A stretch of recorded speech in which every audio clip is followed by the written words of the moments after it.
ఎండవేడి తట్టుకోలేకపోతున్నారా? ఈ మజ్జిగ పులుసు ట్రై చేయండి. చాలా సింపుల్ ఇంగ్రీడియంట్స్ మన ఇంట్లో ఉన్న కూరగాయలతో ఈ మజ్జిగ పులుసు అయితే తయారు చేసుకోవచ్చు. ఇందులో మనకి ఇంట్లో ఉన్న కూరగాయలన్నీ యాడ్ చేసుకోవచ్చు అండి. వంకాయలు, ములక్కాడలు, టమాటో, సొరకాయ, ఇంట్లో ఏవి అవైలబుల్ ఉంటాయో ఆ వాటితో కూడా మనము ఈ మజ్జిగ పులుసు చేసుకోవచ్చు. ఇక్కడ మనము బెండకాయలు లాస్ట్లో వేద్దామండి. ఏవైతే కూరగాయలు ఇవన్నీ వేసామో కొద్దిగా వాటర్ వేసి దీన్ని కొద్దిగా మగ్గనివ్వాలి. కొంచెం ముక్కలన్నీ ఉడికే వరకు ఒక 5 నుంచి 8 మినిట్స్లో మనకు ముక్కలు బాగా ఉడుకుతాయండి. ఇక్కడ మనము మజ్జిగ ఒక 1 లీటర్ మజ్జిగ తీసుకున్నాము. పల్చటి మజ్జిగ బాగా కలుపుకుని ఈ మజ్జిగలో కారం, పసుపు, సాల్ట్ యాడ్ చేసుకోవాలి. ఇప్పుడు 1 లీటర్ మజ్జిగకి 3 టేబుల్ స్పూన్ శనగపిండిని కొంచెం వాటర్లో కలుపుకోవాలండి, ఉండలు లేకుండా. మనకి 1 లీటర్ లేదా లీటర్న్నర మజ్జిగకి 3 టేబుల్ స్పూన్ శనగపిండి ఈ మజ్జిగలో వేసుకొని కలుపుకోవాలి. దీన్ని బాగా కలుపుకోవాలి. చూస్తున్నారు కదా. ఇప్పుడు ఈ శనగపిండి ఉండలు లేకుండా ఈ వాటర్ని ఈ మజ్జిగలో కలుపుకోవాలి.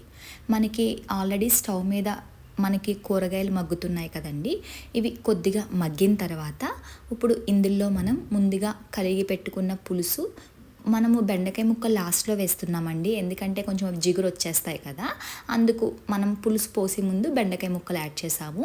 ఇప్పుడు మజ్జిగ ఏదైతే కలుపుకున్నామో ఈ మజ్జిగ అంతా యాడ్ చేసాము. చూస్తున్నారు కదా.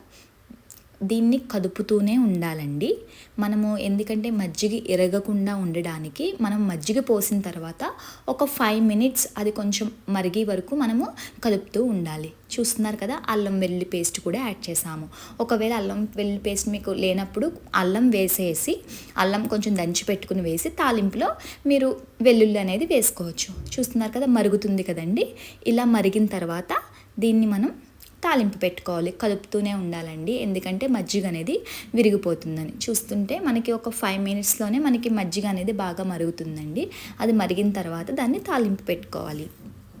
సో తాలింపు కావాల్సిన అన్నీ వేసుకుని ఇవి లైట్గా ఫ్రై అయిన తర్వాత దీన్ని తాలింపుతో మనము మజ్జిగ పులుసులో వేసేస్తే ఎంతో టేస్టీగా ఉండే మజ్జిగ పులుసు అయితే రెడీ అవుతుంది.